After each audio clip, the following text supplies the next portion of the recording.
Welcome to Rewiring Health.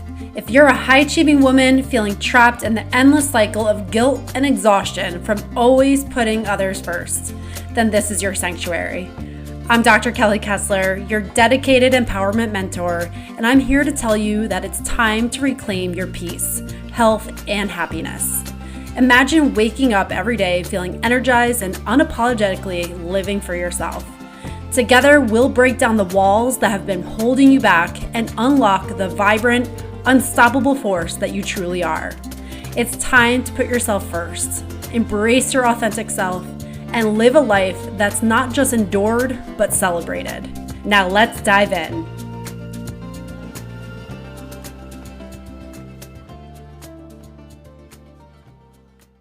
Have you ever noticed your skin reflects your stress?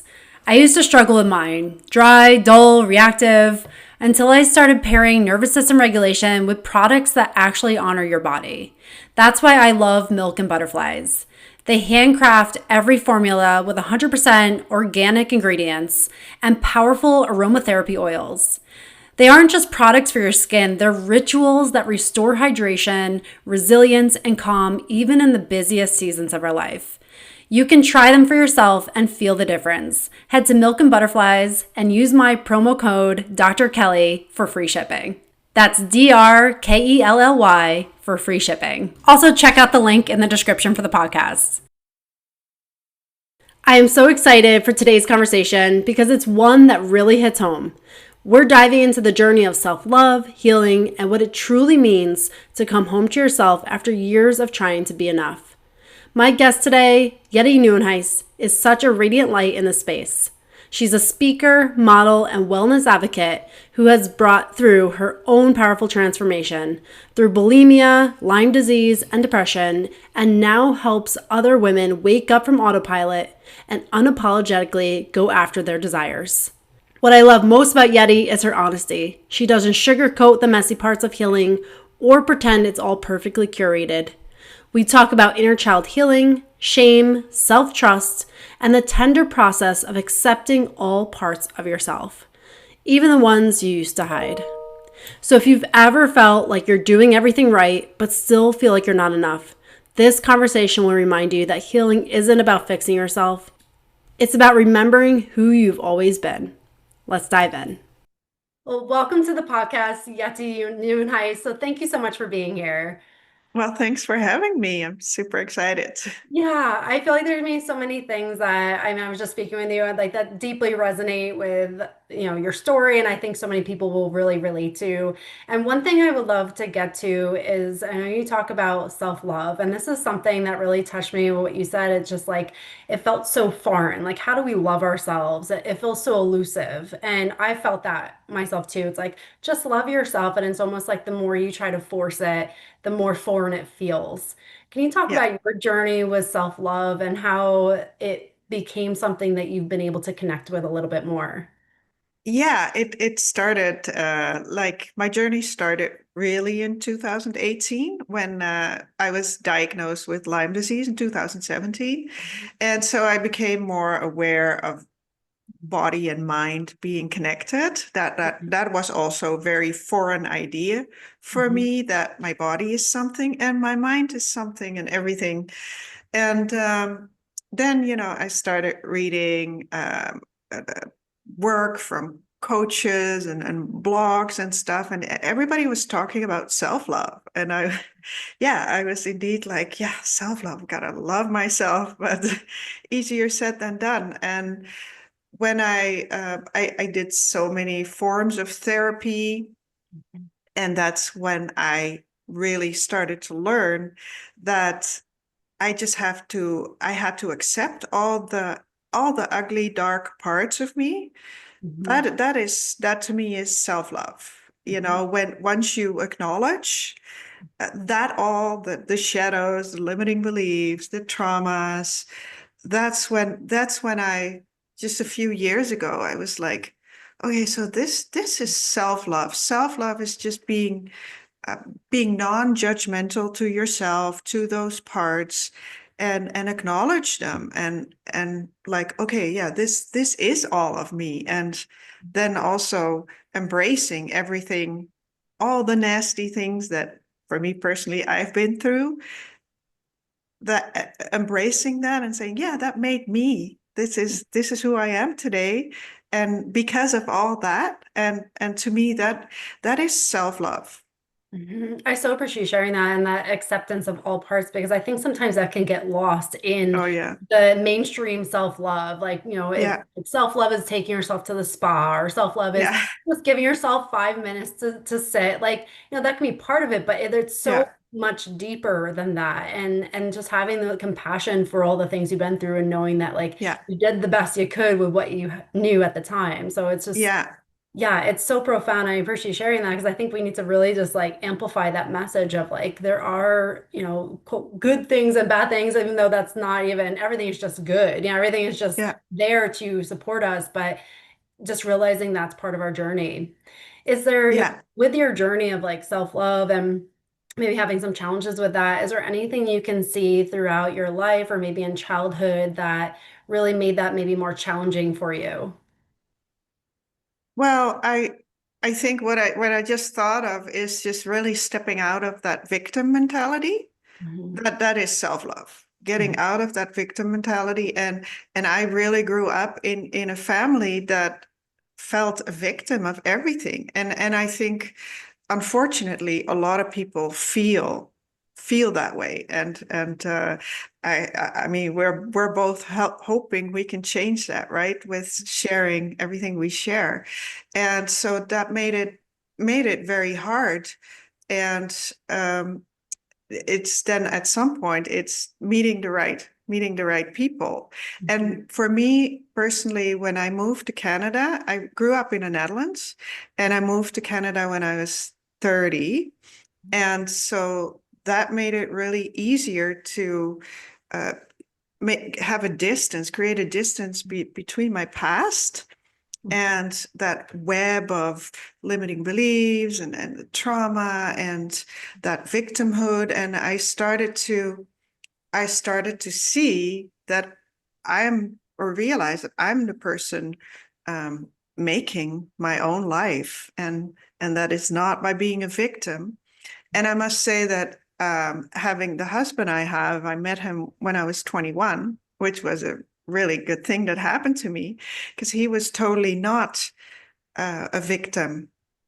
He could see joy in the little things in life, like seeing a bird flying, and I couldn't. And so that was very helpful for me. But I think having the right people around you and sometimes moving to a different place can do wonders. Yeah, it's like sometimes we're so immersed in it. It's like you're in a painting, you can't see the Yeah, painting for what it is because yeah. Oh, you're too absolutely. far in it. It's like that Yeah, distance yeah, gives you a clearer picture. Yeah, yeah, it's such a huge transition when you think life is happening to you versus life yeah, is happening yeah, for you, and you can just see everything through a different lens once you start yeah. that epiphany. Yeah, yeah, Yeah. yeah. And I think also, I mean, not everybody can move to a different place or country or whatever, but I think that's why travel is also so good, because then you can step away from your life and have a distance and take a different look at it. And I think always therapy and getting coaches and is so important. Like that has been so life changing for me. Like Yeah. really. Sure. Yeah, absolutely. And I think that's why we're all here. It's like to help each other. And it's like Yes. you have that more objective view. You can remove yourself when you can see yourself through someone else's lens. And that's Yeah. really, really beneficial. Were you Yeah. always open to receiving help, or was that something you had to learn as well? I had to learn that. I had Mhm. a huge shame around that. I remember I grew up in a dysfunctional family, and I there was a stigma around psychologists and also forms of therapy. I remember going to therapy when I was 21, and I was afraid someone would see my bicycle outside of the building because I was living in the Netherlands. And I stopped that because I felt such a blanket of heaviness of that, oh, I'm weak. what would other people say? And when I was in my 30s, my parents passed away because they were really old when they had me. And that is when I started to my first shifts. And that's also when the online world opened a little bit. So that's when I did my first online course around eating disorder. I had an eating disorder. And so that's when I shifted, and that's when I started to see the value and letting go of the shame. And right now I would just recommend it for everyone because it just makes you healthy and it makes this world healthier and more loving. Absolutely. Yeah. I mean, like when you can start to just invest in yourself, I think so many of us like almost struggle through it, think like Yeah, normalize it or yeah, feel like how am I ever going to get out of this? Because sometimes we feel yeah, so deepened in it, but yeah, it is absolutely possible, yeah, to get out yeah, of that and really feel. And I think it's like once you start experiencing those shifts, you realize like even the door that felt like it was shut is just cracking yeah. a little bit. You start to Oh see, yeah, yeah, it's yeah, yeah, possible. yeah, And you talked about the eating disorder. Something I can very much relate to. I had an eating disorder for many years as myself, and it's like those messages of like you're not enough and yeah. do more and mold yourself. Can you talk about your journey of that? Of like what were some of the messages you were telling yourself, and where are you now in that? Yeah, it started really when I was 7, and Mm, I had older sisters, and they were always talking about their imperfect thighs. So I started to believe my thighs were imperfect at the age of 7, and they always talked about diets. They were doing diets, and it had such an imprint on me that I already felt big when I was 7. And when I look back on that particular photo, I looked like totally normal. What is normal? Everything is normal, but I perceive myself differently. And so when I was 16, I started my first diet, counting calories. I bought my calorie book and starving myself. And at 18, my bulimia started. A friend moved away already to university, and I was behind. And I think it was this abandonment wound that I felt all my life. And that's when that started. And I've struggled with bulimia on and off, like over years. Stressful periods would make it worse. And then diets would make it worse. Diet, get really skinny, and then the body was craving yeah. As the food, flows. nutrition. And so, Mhm. yeah, I was the yo-yo. Yeah. And so when my dad passed away at 37, I really, something clicked like, hey, this is not normal. My husband knew all the time, but of course he couldn't help me. Like he was the only one who knew. And that's when I started to get help. At 40, my bulimia was gone. And I went to a local health uh, psychologist, it was, who diagnosed me. And that was very helpful. That's the first time I met my inner child, Mm-hmm. asking for the help of her mother. And then until 50, I kept on trying all these diets. I had Lyme disease during some of those years too. So I was doing all these clean diets, which made it only worse, the binge eating. Yeah. And at 51, I went to the south of France and Paris by myself after COVID. I was like, okay, let's get out of here. Yeah. And then I saw women eat like normal, enjoying food. And when I was like, that's what I want. And then I worked with a registered dietitian to work on really food freedom, more body positive. Of course, I gained weight, then the weight that I never wanted. And I had to accept that because I knew, I know that I can't go on any diet ever again. Mhm. And so that has become easier. I think as people, we always want instant results, and it's just been a gradual journey of yeah, the food freedom and normalizing my body, and yeah, just every day a little bit more. So I'm doing good with Mhm. with that. Yeah. Yeah, it's such like it's hard to even like and to think until you do some healing, it's like you can feel so like how is there anything other than this? Like how do you Mhm. possibly have a healthy relationship with food? And it's like to see the Yeah. example that it can exist and then to try to embody that and feel like that's my reality. It can be a really big challenge. And I think it's something once you're aware of that and you have these patterns, you can see it for what it is. And I think a big thing is like when you're in it, you shame yourself for every little thing. Like Yeah. I did too much, I Yeah. did too little. And Yeah. then I know you talked about the inner child healing. Was it that shift of like, I'm just gonna love myself through it. I'm gonna comfort myself through it. Like, can you talk about that inner child healing of what was the role of Ye- that?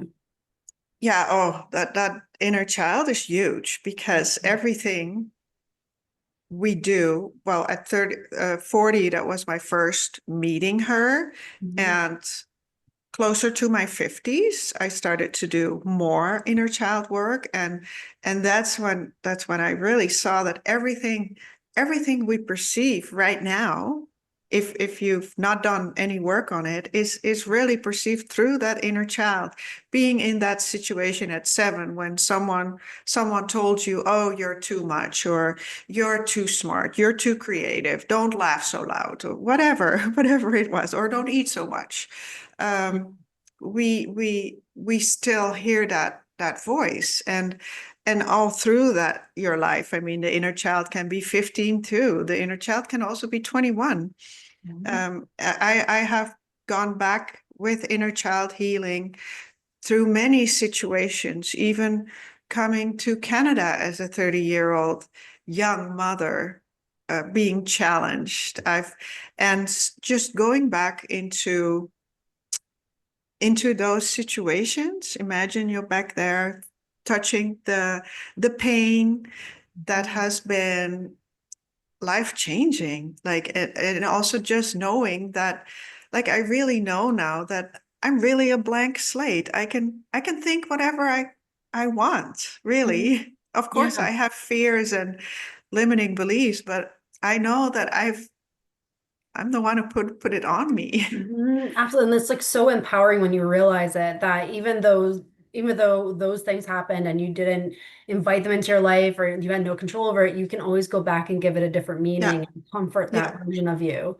And yeah, it's yeah, amazing when you do that. It's like what comes up because you're like, why is that even a thing? That wasn't a big deal. But to maybe a yeah, 6-year-old version of you that only had a limited capacity at that time, that could be huge. And so yeah. it's like having that compassion for that version of you that maybe didn't have the resources that this Yeah. version of you now has. So it's Yeah. Oh, amazing. absolutely. Yeah. Yeah, there's also so much power too. I don't know if you've experienced this, but like I find that going to like the future version and then comforting me in my current experiences can be really comforting too, of like what would the wiser, more worldly version of myself say to Yeah. myself now. So it's Oh, amazing that's how a you good can one. like, yeah, like Yeah. time warp Yeah. and go back to Yeah. whatever stage you want to in your timelines. Yeah. It's Yeah. Yeah. profound. Yeah. Yeah. I would love to go into trusting yourself because this can be a big thing too. Like when we have, maybe have had abandonment wounds or we have shut down our inner voice and listened to the external world for defining us. Can you talk about the journey of self-trust and how that's played a role in your evolution? Yeah. Well, I was a huge control freak. Mhm. I would say, of course, with my eating disorder. And I think in my family too, where I grew up, and that was the way I survived, by Mhm. controlling certain things and having trust in something outside of you well, inside of me then, was really gradually over the journey, once I started to heal more, because trust is also such a loose word, like self-love, right? How Totally. can you trust? And what has been important to me is like looking back on little things that I did improve my life so much. Like, as a child, I knew this is not how I want to live. Like, I knew there was more for me, and I knew deep down that I didn't want to be a victim. But of course, how I didn't know. Yeah. But somehow, and I think that that's, you always have to kind of like journal. I love journaling, writing down what went right. We always focus Mhm. on what went wrong, what is wrong, but what did go right? I mean, the fact that you maybe have beautiful kids or a beautiful dog and a Mhm. loving relationship with someone, or a job that you like, or a hobby that you like, or a, a view that you like, and then just give yourself, celebrate that, give yourself credit for that. And once you build more of those credibility for yourself, Mhm. like, hey, I did that, or oh, I passed that test, uh, that kind of builds the trust muscle. And then at some point it's just like being in a roller coaster, like, woohoo, I just have to uh really trust, because I did this and this and this, and I cannot control it anyways. Mhm. Like, for example, things with my kids that I would like to see different. But I just have to trust them too, Mhm. and trust life, and that it somehow always will turn right. Either we have to learn a hard lesson if you want to learn it, Mhm. and eventually also believe what is meant for me will come to me. Yeah. And but with that are unfortunately also the shitty things. Mhm. Right, 100%. And just like it's amazing how much we can think we have control over our lives by doing certain behaviors and keeping the structure and everything. But it's like the more we try to grip, the less control we really do have, and we realize Yeah. that. And it becomes that fear thing. But yeah, I mean, just letting go and allowing yourself to flow with life, it does go so much better. But it's a journey. I think sometimes you almost have to go through all the pain of trying Yes. to Oh grip and yeah. control to realize like Yeah. I'm exhausted. I can't do this anymore. Yeah. Like, Yeah. Yeah. yeah, it can be really, really challenging. So I appreciate you sharing your journey with self-trust because I think that's something that you're completely right. It is like that elusive word again, like just Yeah. trust yourself Yeah. as if it's an easy thing to do. And Yeah. Yeah. especially when you've had beliefs that maybe have told you differently throughout your Yeah. life. So Yeah. Yeah. Yeah. absolutely. For someone who's listening right now and they're maybe in that victim mentality, they think that like life is happening to them. They're seeing like their bank account, their relationships, everything feels like it's just falling apart and they're waiting for the next shoe to drop. What would be one thing that they could bring into their world to help them make a shift and seeing things differently? For me, it has been like listening to guided meditations, Mhm. and I think journaling is just what I just said. Like, Mhm. we always focus on the bad, but I'm sure Yeah. there is something that is really good in your life that you don't realize. Mhm. Even the fact that, yeah, that like you have a pet or children, or a job, or I mean, there's so many things to be grateful for, and we're not never taught that, and we're Mhm. so focused on the control that we also forget to enjoy things. Mhm. So I think, yeah, what I did at one point was making a list, left, right. What do I not like in my life? Mhm. How would I like it to be? How would I like it to feel?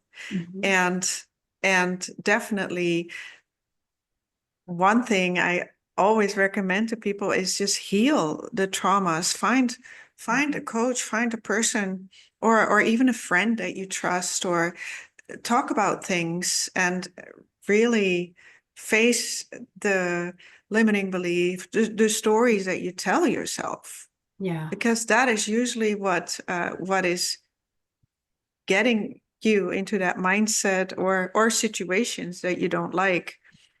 Yeah. And I mean, I have also many things in my life that I, well, of course, cannot control, and I wish they would be different. Mhm. But I'm not focusing on that.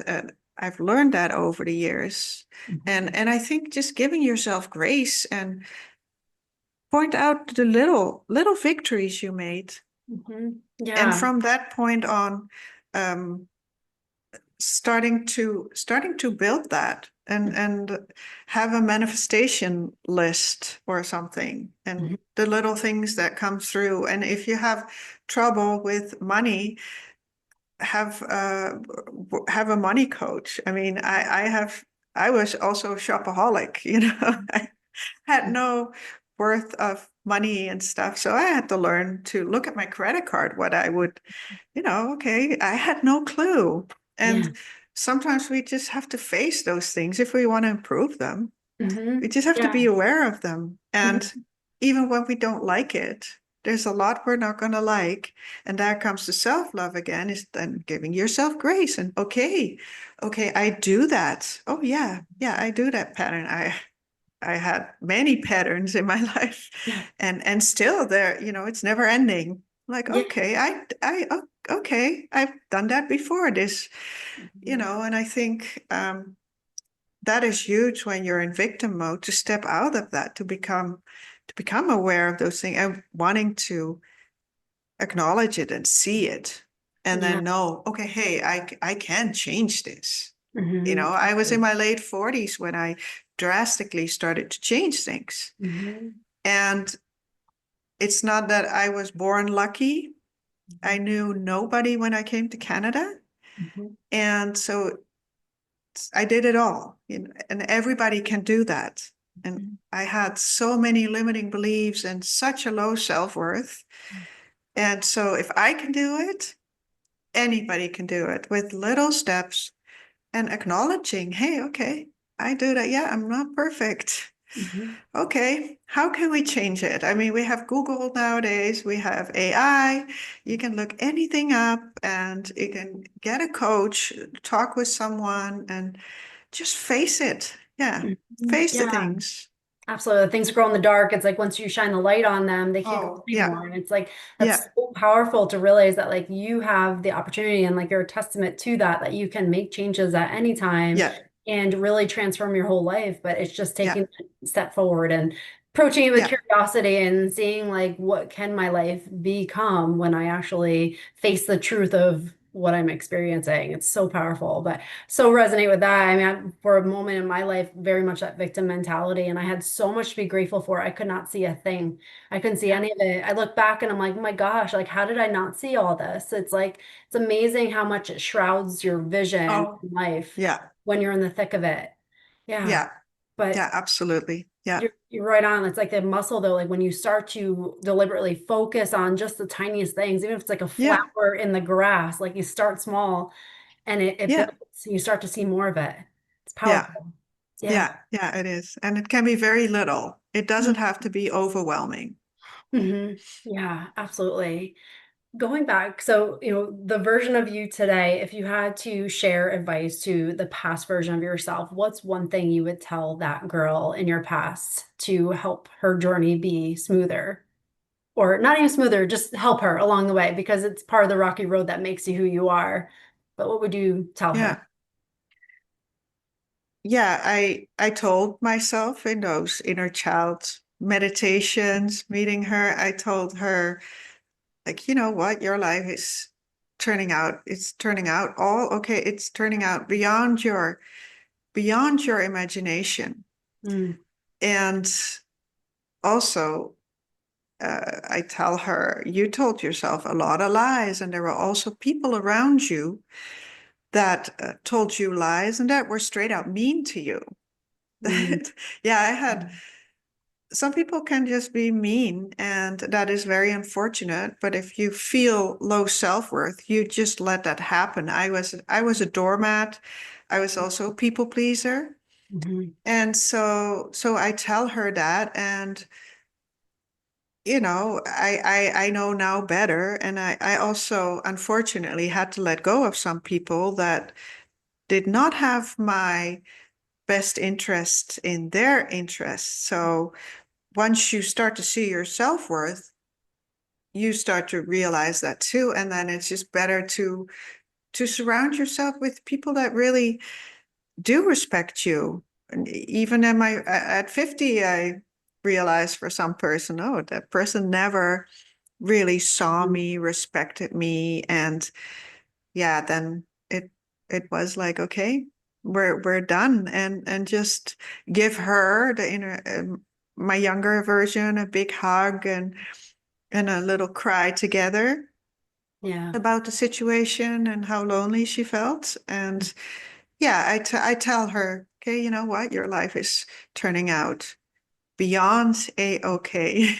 Yeah, it's so powerful just to speak that version because only you know where you were in Yeah, that place, yeah, like the yeah, nuances and the depth of the emotions that you're experiencing. So it's so powerful to have this version of you to go back to that. And it's amazing when you look back on when those moments when you do have low self-worth of like the scraps that you accepted in your life and the people that yeah, you let put whatever thoughts and yeah, energies onto you and you just take them and you take them personally at that time because you think that that is your yeah, truth. It's yeah, amazing. And I appreciate you sharing that. Like, sometimes there are relationships that do have to go away in order for you to yeah, be the fullest version of yourself. And yeah, that can be a really challenging part. And as you yeah, evolve, you see more of that because you see what you're willing to accept and what you're not willing to accept. And sometimes it comes from the people that you thought you were closest with yeah, in your life, which yeah, is like yeah, dumbfounding because you're like, my gosh, I thought you cared for me, but you cared yeah, for the version that was self-sacrificial. It's yeah, amazing. Yeah. yeah, yeah. Well, and how do you navigate that? Like, because I know that's something that as we do our own work, a lot of that is like projections from other people and their inner Yeah. world. It's not your inner world. But how do you stay like solid and grounded in yourself when maybe sometimes those relationships are being affected? Yeah, I did it the first time actually in my late 30s. I cut off contact with a sibling, Hmm. and it was just so draining to me, and I was very broken at the time, but I could make that this I could like recognize, okay, this is just making me so drained, and that person is so jealous of every success I have, and I just said like, okay, we're not gonna invite for Christmas anymore. I'm just done with it, and with the hypocrisy, and of course the society makes you feel like, other family made me feel bad. My husband stood 100% behind me because he felt it too. And other people said, no, you can't do that. It's your family. And I just knew, I just trust, we all have that intuition in us, but we're kind of told to not trust it. Luckily in my life, I have somehow trusted it with some decisions, and then too. And now looking back, that was the best decision I could. It was so, I'm so proud of that version, that broken version of myself then, that she did that. That I can get tears in my eyes now. And it was just so good to heal further. And well, that was my first step. And then it just, by surprise, it happened again, with a friend group later, and another person. And when you heal and when you take less shit, yeah, you really start to see like how people treat you. And of course I was a victim in that. I played a part too, but I cannot play that part anymore. So, and oftentimes those dynamics cannot change anymore, because that other person always sees you as that old version, and they don't like the new version. They So for me, the best thing was to just yeah, cut that off. And it hurts, and that hurts, and you have to allow the, I write it down, and allow grief, allow all those sad feelings. I think that's an important part of life too, is to grieve, grieve it, and be angry, and all those things you have to go through. But it definitely can be done, and sometimes it's just the best for your own growth and mental health to take those steps. Yeah, thank you so much for sharing because it takes absolute courage to stand in your power and realize that your energy is sacred and you're not willing to sacrifice that for someone who doesn't see how sacred that is. So Yeah, it's so courageous and what a testament to younger version of yourself, and the inner child that's saying like, oh, I finally feel safe. Like, look at her protecting me. It's so Yeah. amazing that, like, again, like how healing that is when you finally like stand your ground and realize like you're worthy of more, that it's just so solidifying, and to Yeah. realize that you don't have to accept certain behaviors and that you can really allow yourself to feel the way you desire in your life. And Yeah. Yeah. sometimes, Yeah. I appreciate you saying how society also looks at that, because there's a lot of backlash with that. And you're, not supposed to cut people off. And Yeah. Yeah. and then maybe you're the problem, they'll say, Yeah. it's like Yeah. Oh yeah. you Yeah. get all the things, and you Oh say yeah. like you have to stand so Yeah. solidly in your truth and know Yeah. like I know what's right for me, and Yeah. let people talk. They can Yeah. misunderstand me. So much Yeah. because of that. Yeah. Yeah, and that's something I really learned throughout my life, especially uh, going to Canada in my 30s, is to advocate for yourself. Like Yeah. I had to learn to advocate for my kids in school, and Mhm. of course for me being in a new country. And Mhm. then when you let go of people, you're advocating for yourself too. In my Lyme disease, I had to advocate for myself to get the diagnosis, find the right doctor. Mhm. That's really something, even though I felt unworthy Mhm. because people had told me I was, right, made me feel that that's one thing that's so important too. If in your gut, something, Mhm. I don't take this, and Yeah. always go after it.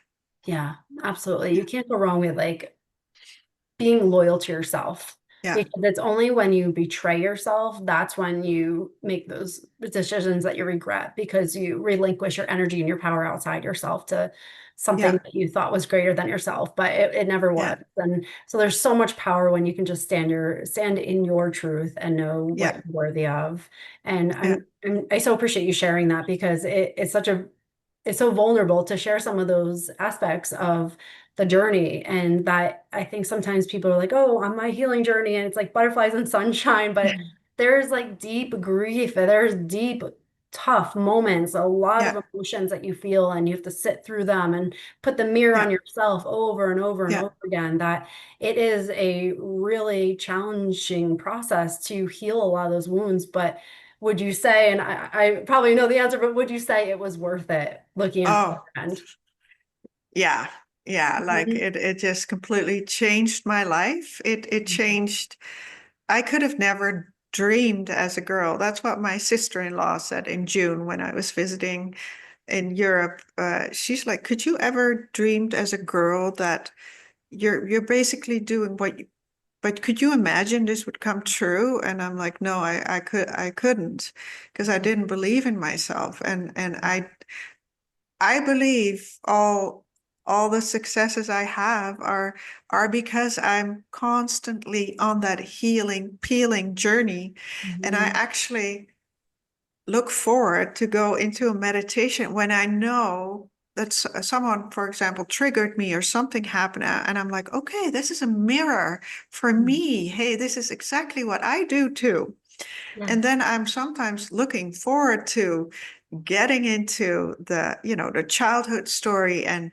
like I'm just asking, okay, let me discover what's going on here. I Mhm. love that now, and diving into those shadows, and that's I created a talk about that actually.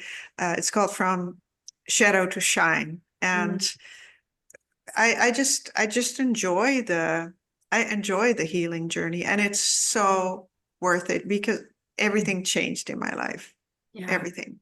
It's amazing. It's like sometimes when we just look at the human realm, we're like, this sucks, like it's actually bad. But it's like when you can gain that bigger perspective, the soul perspective, and be like, okay, I see why I'm dealing with this. I see why I'm in the middle of this. I see what's on the other side of this. Like you just Yeah. can understand all the pieces, all the dynamics, and why it's there, and that it all is there to help you align Yeah. with your path. And it's beautiful. Absolutely. Yeah. Yeah. Yeah. Amazing. Well, I Yeah. can't thank you enough for everything you share. There's so much wisdom in this and your journey and everything you've been through. So thank you so much for sharing your journey and where you are today. Because I think it's just through these stories that other people can relate and understand, and be like, okay, I'm not alone. I'm in this part of this. And there is hope for that for me on the other side. So I'm so grateful for everything you shared. And Yeah. someone who wanted to connect with you, where can they find you? Yeah, well, I want to thank you too for giving me your platform to share, because I feel that's my life mission, is to show people where I come from and where I am now, and that Yeah. anybody can do it. And I just want it to be motivational. People can look me up on Instagram. I think that's my main platform. I have all my links to events that are happening. I'm going to speak on a couple of things in the next coming months. And so, yes, please look me up on Instagram, say hi in my DMs. And yeah, I would love to connect. Yeah, I'll put True, everything in true the show notes. Yeti. Yeah, Yes, I'll definitely put in the yeah, show yeah, notes, definitely connect me, Yeti. I'm so, yeah, so grateful again. This is, I know, going to make a difference in someone's life and is going to help them just get that next step, the yeah, next breadcrumb on their journey. So I just yeah, really appreciate everything you shared. And again, for anyone, if you resonate with this, share it with someone who could also benefit from this. It's only through sharing these messages that we can all evolve and expand in yeah, our consciousness and our journey in life today. So thank yeah. you. Okay, thank you. Thank you so much for tuning into this episode. If there was something in this episode that really resonated with you or a message that stuck with you, please share it with someone else. It's only through sharing these messages that we can start to rewire our minds to feel empowered and live the life that we truly desire. Please subscribe so you never miss an episode. And again, thank you so much for tuning in to Rewiring Health.